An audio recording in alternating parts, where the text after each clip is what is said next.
Welcome, this is Samantida. Have you ever noticed how someone opens a book and seems to disappear from this world? They're sitting right here, but in reality, they're already somewhere else. Among ancient forests, forgotten kingdoms, and roads walked by heroes. Why?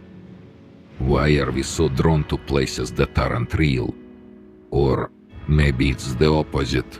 Maybe there's more truth there than in reality. Fantasy begins with something simple, with a hero. Not perfect, not strong from the start, but lost, afraid, almost just like us. Think of Frodo Baggins, a small hobbit who never chose his fate, or Harry Potter, a boy who just wanted a normal life. We look at them and suddenly we begin to feel their fear becomes ours, their pain ours, their choices our choices. That's how empathy is born, not through lectures, not through advice, but through a life you've lived alongside them.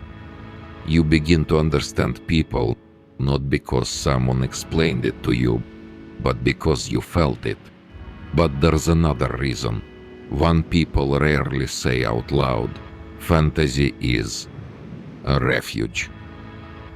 When real life feels overwhelming, work, money, expectations, the fear of not being enough, you open a book and step into a world where even darkness has meaning, where evil isn't chaos, but part of a story, where struggles aren't the end, but the path.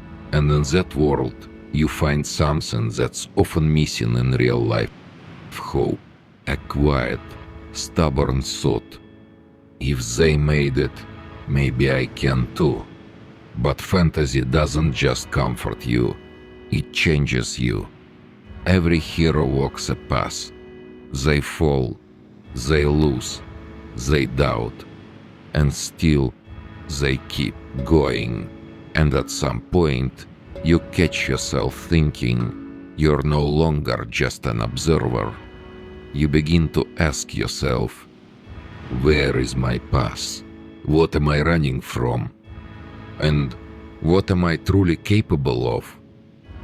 And suddenly, it's no longer about the book, it's about you. And there's one more power, almost invisible, but perhaps the most dangerous one. Fantasy expands your mind. It breaks the limits of reality.